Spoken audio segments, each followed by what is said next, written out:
नमस्कार दोस्तों, आज की हमारी कहानी है अकेली बहू।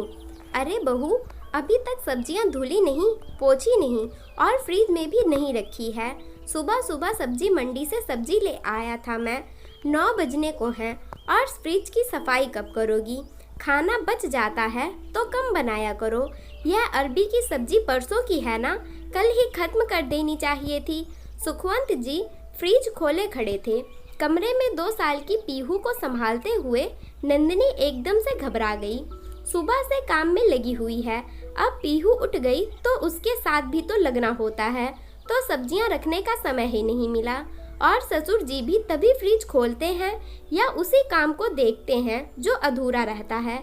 नंदिनी ने मन ही मन सोचा, अरे भाभी, दही रात भर से बाहर ही रखा है, खट्टा हो जाएगा, कढ़ी बना लेना। देखा ही नहीं आपने, दही बाहर रह गया, सुबह रखना चाहिए था। देवर रोहन की आवाज आई, ओह नंदिनी, तुमने प्रेस के कपड़े भी नहीं रखे। मेरी नीली वाली शर्ट कहाँ है? अलमारी कितनी बिखरी हुई है, करती क्या हो तुम? पति मनोज की आवाज आई। हाँ जी, नंदिनी ने अपना सर पकड़ लिया। हे प्रभु, कैसा ससुराल मिला है मुझे। एक सास कम थी जो 3 एक्स्ट्रा पावरफुल सास भी दे दी मुझे। यह है उच्च मध्यवर्गीय परिवार की बड़ी बहू नंदिनी। विवाह को 3 वर्ष हुए।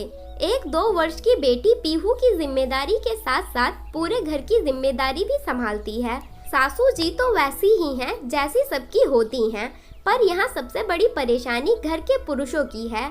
घर के हर छोटे बड़े निर्णय लेते हैं, हर पहलू पर दखल अंदाजी करते हैं। जी हाँ, सहयोग या सहायता तो बिल्कुल नहीं मिलती। बस मीन मेक निकालना, कमियां बताना और गलतियां बताना और ढेर सारी सलाह देना। नंदिनी अपने समय और सहूलियत के हिसाब से पूरा घर मैनेज करती है, पर सुबह का समय बड़ा मुश्किल भरा होता है जब घर में एक साथ 4 सास उपस्थित होती हैं। ससुर जी रिटायर हुए तो सुबह रसोई से लेकर बाथरूम तक पूरा चक्कर लगाते हैं, बहुत ध्यान से निरीक्षण करते हैं, फिर अपनी राय देते हैं। उसके बाद क्या करना है क्या नहीं करना, उसकी एक लंबी चौड़ी लिस्ट सुना देते हैं, जिसे नंदिनी को याद रखना भी होता है। ससुर जी शुरू होते हैं तो उसके बाद लगे हाथों देवर जी और पति देव भी हाथ आजमा लेते हैं। इस बीच सासू जी आराम से पॉज मोड पर होती हैं, आसपास की सहेलियों से बातें करती रहती हैं और ड्राइंग रूम में बीचों बीच फुल वॉल्यूम पर भजन चल रहा होता है। भजन के बीच बीच में नंदिनी 3 अलग अलग भजन सुन रही होती है। सुन रही हो या नहीं नंदिनी, कपड़े क्यों बिखरे हुए हैं, करती क्या हो तुम? अब तो नंदिनी का पारा चढ़ गया। ठीक है मनोज, बिखरे हुए हैं तो समेट दो, मेरे से तो होता नहीं है ना। काम करती तो हूँ, पर तुम्हें पसंद नहीं आता तो अपने हिसाब से ही कर लिया करो। मन तो कर रहा है ससुर जी को भी कह दूं, आप ही संभाल लीजिए घर।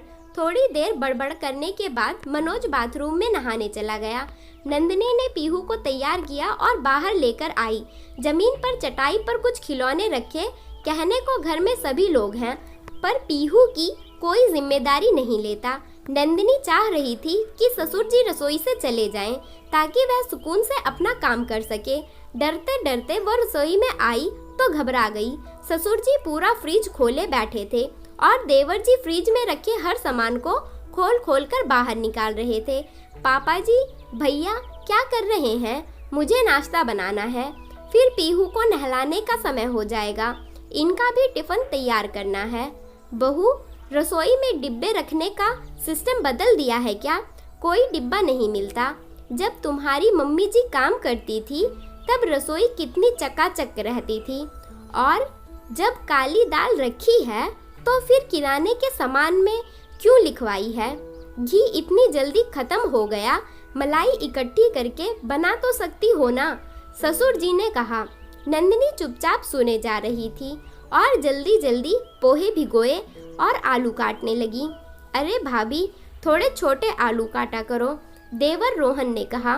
लीजिए देवर जी, आप ही काट लीजिए, कहते हुए नंदिनी ने रोहन को आलू पकड़ा दिए। बहू, यह क्या बदतमीजी है? क्या इस तरह से बोलते हैं? अरे तुम्हारी गलती बता रहे हैं, तभी तो तुम सुधार कर पाओगी। इतने में विमला जी आई और बोली, आज शांता बाई छुट्टी पर हैं, तो मम्मी जी पड़ोस वाली आंटी के यहाँ दूसरी बाई आती है, उसे बुला लीजिए आज के लिए। क्यों, एक दिन काम नहीं कर सकती क्या? बाई नहीं आएगी तो काम नहीं होगा। नौकरों के भरोसे रह रहकर सब आलसी हो गए हैं। ससुर जी ने कठोरता से कहा, अच्छा बहू, आज बुआ जी का सब परिवार खाने पर बुलाया है, पर मम्मी जी अकेले मैं कैसे कर पाऊंगी? पीहू भी है। अरे कैसे करोगी मतलब? जैसे सब करती हैं वैसे करो। वहाँ तुम्हारे घर में नौकर चाकर थे, इसलिए काम करने की आदत नहीं है तुम्हें। देखो पापा जी, मेरे घर में सभी लोग काम पर जाते थे, इसलिए सहायता के लिए सिर्फ झाड़ू पोछा बर्तन के लिए सहायक थे। बाकी सभी लोग मिलजुल कर घर का काम करते थे। इतने में मोहन बोला, तुम्हारी दादी भी खाना बनाती थी, खुद परोसना पड़ता था, वह घर संभालती थी। तुम्हारी मम्मी तो नौकरी पर चली जाती थी। तुम्हारे पापा बेचारे शाम को सब्जी बनाते थे। देखा मनोज, यह तुम्हारा देखने का नजरिया है। मेरे घर में सभी लोग मिलजुल कर एक टीम की तरह दूसरे की मदद करते थे, एक दूसरे को सहयोग करते थे। सहयोग, टीम, अरे औरतों का काम औरतों को करना चाहिए, ससुर जी ने कठोरता से कहा। वही तो मैं कह रही हूँ पापा जी, इस घर का यही उसूल है। तो जब काम मुझे ही करना चाहिए तो फिर मुझे ही करने दीजिए, अपने हिसाब और समय सहूलियत से। वैसे आज मुझे बेटी को लेकर डॉक्टर के पास जाना है, वैक्सीनेशन के लिए और चेकअप के लिए। मैंने कल ही मम्मी जी को बता दिया था। अच्छा है, आप लोग ही घर संभालिए, मैं चली। बिना जवाब सुने नंदिनी सीधे अपने कमरे में गई। मनोज कमरे में आया और बोला, नंदिनी, यह क्या बदतमीजी है? ऐसे बात करते हैं पापा से? मनोज, तुम्हें पहले भी कहा है, हर बात में मेरे घर वालों को बीच में मत लाया करो। तुम्हारे घर की व्यवस्था और मेरे घर की व्यवस्था में जमीन आसमान का अंतर है, तुम नहीं समझोगे। हमारे यहाँ सब मिलजुल कर काम करते हैं। परिवार वही होता है जहाँ हर सदस्य एक दूसरे की सहायता करता है, एक टीम होती है, एक दूसरे का सहयोग करते हैं, समर्थन करते हैं। पर यहाँ मैं अकेली बहू पूरे घर की जिम्मेदारी संभालती हूँ, सबकी पसंद नापसंद का ख्याल रखती हूँ, पर मुझे सहयोग तो दूर सुनने को इतना मिलता है। अगर आप सभी लोग घर में दखल अंदाजी बंद कर दें तो मेरे ऊपर बहुत एहसान होगा। या तो मेरी सहायता कीजिए या पीहू की जिम्मेदारी लीजिए। आखिर पीहू भी छोटी है, उसके खिलौने की तरह उसे ट्रीट करते हैं। उसके साथ आप लोग समय बिताइए। पापा जी को कहिए वह पीहू से खेले, बातें करें, कहानियाँ सुनाएं। अपना समय अपने दोस्तों के साथ ही पीहू के साथ भी लगाएं। रसोई में मेरे कामकाज में क्यों बोलते हैं? देखो नंदिनी, बात को कहां से कहां ले जा रही हो, मनोज ने कहा। देखो मनोज, आज ना नाश्ता बन पाया है ना टिफिन। मैं डॉक्टर के यहाँ जाने के लिए लेट हो रही हूँ। पापा जी हैं, उन्हें ही संभालने दो घर। देवर जी भी साथ दे देंगे। तुम भी लेट हो रहे होगे, मुझे डॉक्टर के यहाँ छोड़कर चले जाना। उधर परिवार में सुखवंत जी की बड़ी बहन मुक्ता जी पहुँची। सुखवंत जी ने पूरी रामायण अपनी बहन को सुनाई। यह सुनकर कमला जी खिलखिलाकर हंस पड़ी। अरे सुखवंत, तू कब सुधरेगा? पहले भाभी तुझसे परेशान थी, अब बहू को भी नहीं छोड़ा। तू तो उसका ससुर है, सास बनना छोड़ दे। तेरी देखा देखी रोहन और मनोज भी बिल्कुल तेरे जैसे बन गए हैं। एक औरत को अपने क्षेत्र में दखल अंदाजी और टीका टिप्पणी बिल्कुल भी पसंद नहीं आती है।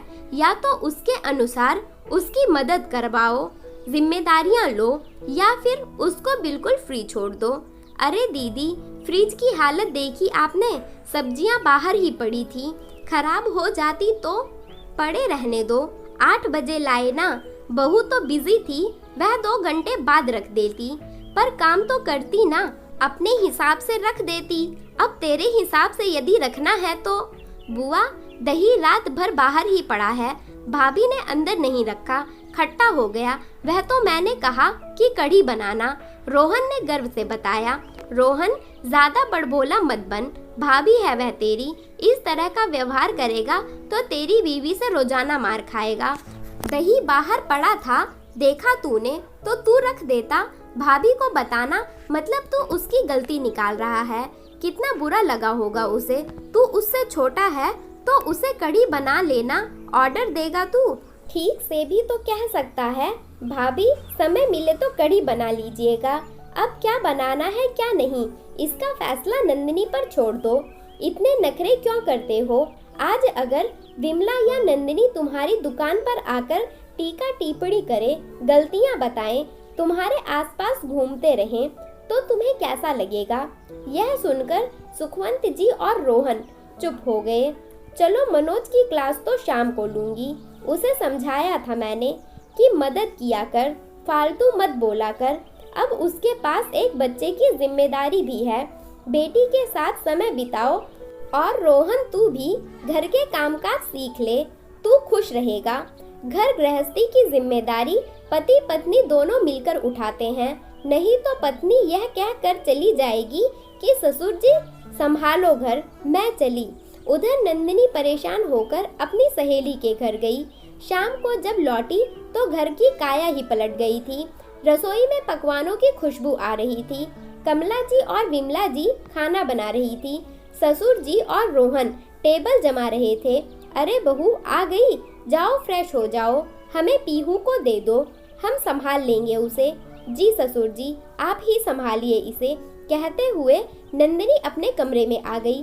वह समझ गई थी कि सब कुछ कमला बुआ का ही जादू है।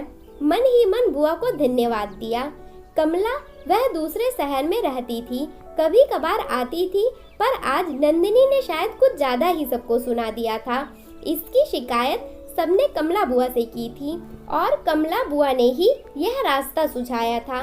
दोस्तों, घर में कई बार पुरुष लोग बेवजह की दखलंदाजी करते हैं, गलतियां निकालते हैं, कमियां बताते हैं। इससे बेहतर है घर में सहायता करवाइए, अपना काम खुद कीजिए। इसे बेवजह के तनाव और परेशानी से निजात मिलेगी। दोस्तों, कहानी पसंद आई हो तो वीडियो को लाइक और चैनल को सब्सक्राइब करें। धन्यवाद।